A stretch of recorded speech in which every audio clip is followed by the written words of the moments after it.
आज मैं आपको क्षितिज में ही खंडगामी काव्य खंड में पाठ 1 पढ़ा रही हूँ, जिसे आप ध्यानपूर्वक सुनेंगे। पाठ में 2 टॉपिक हैं, साखियाँ और पद, लेकिन इसमें तुम्हारे न्यू कोर्स में साखियाँ ही आ रहा है, जिसे मैं पढ़ाने जा रही हूँ। आप ध्यान से सुनेंगे। का खंड साखियाँ।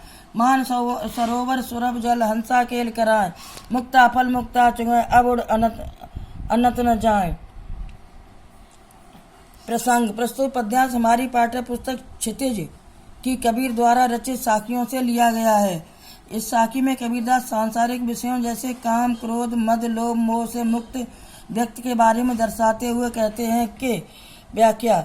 जीव सुषुम्ना मार्ग से पहुंचकर शून्य शिखर पर स्थित अमृत से पूर्ण भरे हुए कुंड में केल कर रहा है और आनंद रूपी मोती स्वच्छंद रूप से छूटकर जी भरकर चुग रहा है। इस सुख को छोड़कर वह अन्यत्र यानी दूसरी जगह नहीं जा सकता। कहने का मतलब यह है कि जब आत्मा सांसारिक जटिलताओं से छूटकर परम तत्व के ध्यान में लीन हो जाता है, तब मनुष्य को उस आनंद के अलावा अन्य किसी वस्तु की इच्छा नहीं रह जाती। अगला पद्यखंड। प्रेमी ढूंढत मैं फिरौं, प्रेमी मिले न कोई, प्रेमी को प्रेमी मिले सब विष अमृत हो। यह साखी हमारी पाठ्य पुस्तक क्षितिज से संकलित कबीर द्वारा रचित साखियों से ली गई है। इस साखी में कबीर ने अपने आप को प्रेम कहा है। प्रेमी भी कैसा, जो खुद अपने प्यारे को ढूंढ रहा है। इसी प्रेमी की तलाश में फिरते हुए कबीर का कहना है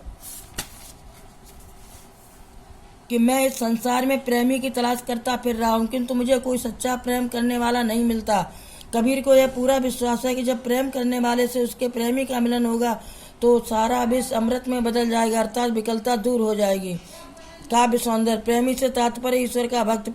प्रेमी के मिलन से बुराइयां नष्ट हो जाती हैं। उदाहरण द्वारा समझाया गया है। दोहा छंद और सरल भाषा है। अगला पद्यखंड। हस्ती चढ़ी है ज्ञान को, सहज दुली चढ़ार, स्वान रूप संसार है, भूकंदे झकमार। इसका भी प्रसंग पहले जैसा ही है। व्याख्या। ए मनुष्य, तुम ज्ञान के हाथी पर चढ़ना, लेकिन सहज की दुलीचा डालकर, क्योंकि यह संसार कुत्ते के सवार है जो अवसर पाकर अनायास भौंकता रहता है।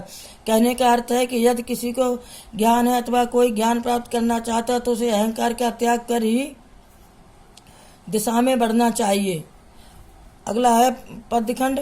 पका पकी के कारण सब जग रहा भुला, निरपक होए के हर भजे सोई संत सुजान। प्रसंग पहले जैसा ही है। व्याख्या। इस संसार में पक्ष विपक्ष के झमेले में पड़कर भ्रमित हो गया, अर्थात व्यक्ति अपने वास्तविक जीवन लक्ष्य से भटक गया। कबीर कहते हैं कि ऐसी भ्रम की स्थिति में जो किसी का पक्ष न लेकर, किसी की बात में न आकर, अर्थात निष्पक्ष भाव से एक ईश्वर को भजता है, उसी ईश्वर के पक्ष में रहता है। अर्थात इस संसार में न किसी के पक्ष में रहता है न विपक्ष में। जिसे केवल परमात्मा का भजन प्यारा है, वही व्यक्ति सज्जन है और वही संत है। अगला है पद्यखंड। हिंदू मुआ राम कह, मुसलमान खुदा है, कह कबीर सो जीवता जो दो के निकट न जाए। व्याख्या। हिंदू लोग परम तत्व के लिए राम राम रटते और मुसलमान परम तत्व को खुदा में सीमित करके नष्ट हो गए। कबीर कहते हैं कि वास्तव में वही जीता है जो राम और खुदा के भेद में कभी नहीं पड़ता, जो इन दोनों में व्याप्त अभेद तत्व को देखता है। जीवन की सार्थकता इस भेद बुद्धि से ऊपर उठता है। बच्चों, शेष पाठ फिर पढ़ाएंगे और आप भी पूरा पाठ पढ़ें।